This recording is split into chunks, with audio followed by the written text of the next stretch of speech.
Este é um assunto que continua aqui em estúdio com a Ministra das Finanças, a doutora Vera Daves. Muito boa noite. Boa noite, Mário. Bem-vinda. Muito obrigada. Obrigada por aceitar o nosso convite. É um prazer estar aqui. Ora, as grandes razões desta revisão vão sendo por demais faladas, a queda do preço do petróleo no mercado internacional, a Covid-19 que estamos agora a viver.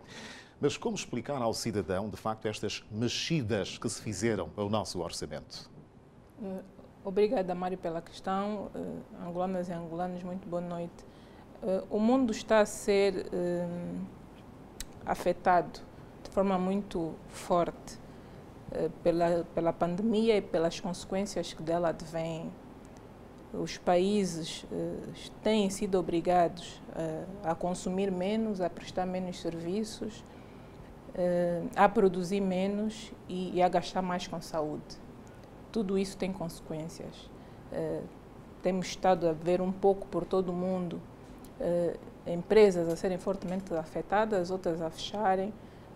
As previsões económicas indicam que a economia mundial deverá contrair 13,9%, na África subsaariana 3,2%, de modo que há um movimento de desaceleração económica com fortes consequências naquilo que o Estado arrecada.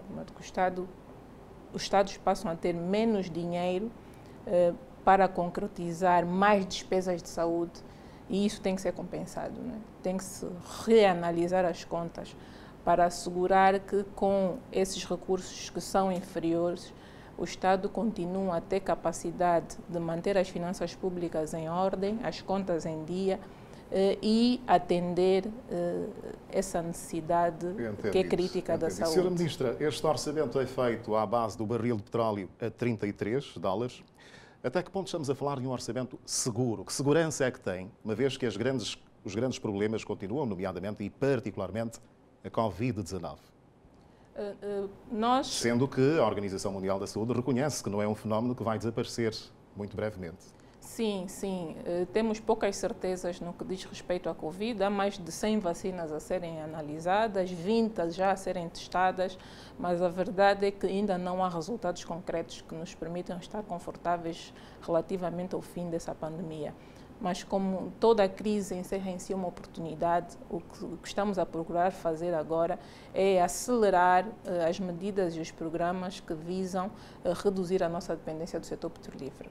O preço do petróleo de 33 é conservador, naturalmente que o setor petrolífero pode continuar a ser afetado e isso se refletir no preço, e justamente por causa disso é que estamos a apostar todas as nossas baterias através dos programas que estão em curso, o PRODESE, o PAC e todas as linhas de financiamento que estão disponíveis para que o setor privado, mesmo com todas as dificuldades atuais, emerja e o setor não petrolífero tenha uma participação cada vez maior na geração de riqueza.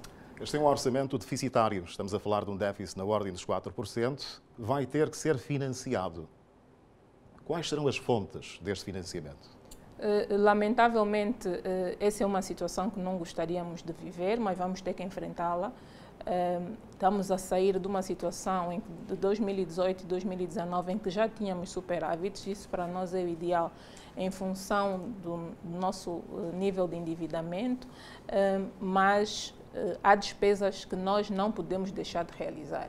De modo que, mesmo com uma forte quebra nas receitas, as receitas totais reduziram cerca de 29%, há despesas que nós não podemos deixar de honrar, os salários dos funcionários públicos, o serviço da dívida, as despesas com saúde, a aposta que queremos fazer na agricultura, especialmente a familiar, de modo que essas rubricas têm que ser protegidas. E em face disso, teremos que conviver em 2020 com um déficit.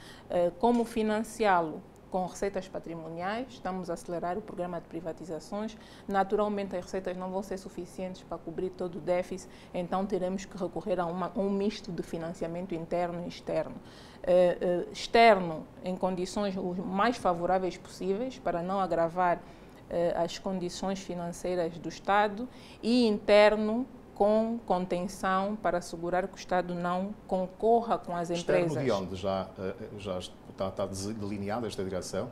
Instituições financeiras e multilaterais no geral, sendo que o nosso objetivo principal é financiamentos com prazos mais longos e taxas de juros mais curtas. Mas e como é que fica o endividamento do país, Sra. Ministra? Andamos nesta altura acima dos 100%, 120, já 123%. Devemos atingir os 123%, por isso é que é muito importante agora focarmos-nos e assegurarmos que os projetos do Executivo, os programas e as despesas, de facto, são multiplicadoras e geradoras de valor, que vão fazer com que mais empregos sejam criados e que as empresas, em função desses investimentos que sejam feitos, possam ter mais lucros e, por essa via, gerar mais receitas. De modo que o momento é crítico e é muito importante que todos os recursos que estão disponíveis sejam para apostar em infraestruturas e em projetos que sejam capazes de gerar valor para os angolanos. Qual será o peso da dívida pública neste orçamento? Se olharmos que o anterior andava, creio que, à volta dos 55%. 60% era o peso do serviço da dívida, da despesa financeira no orçamento, agora estamos em torno dos 55,6%, e essa variação já reflete o conjunto de diligências que estamos a levar a cabo no sentido de ter algum alívio proveniente dos nossos principais credores, e já começamos a sentir alguns efeitos advenientes desses processos negociais. Se mais tempo tivéssemos, mais falaríamos, mas pergunto-lhe que medidas, afinal, para melhorar a despesa?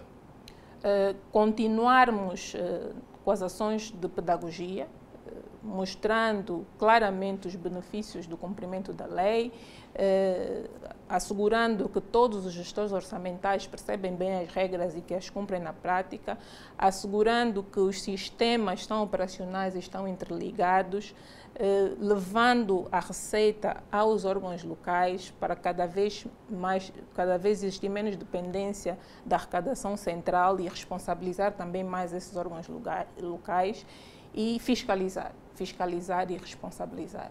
Sra. Ministra, obrigado por este esclarecimento breve. Até à próxima. Foi Estamos um juntos. prazer. Boa noite. Obrigada.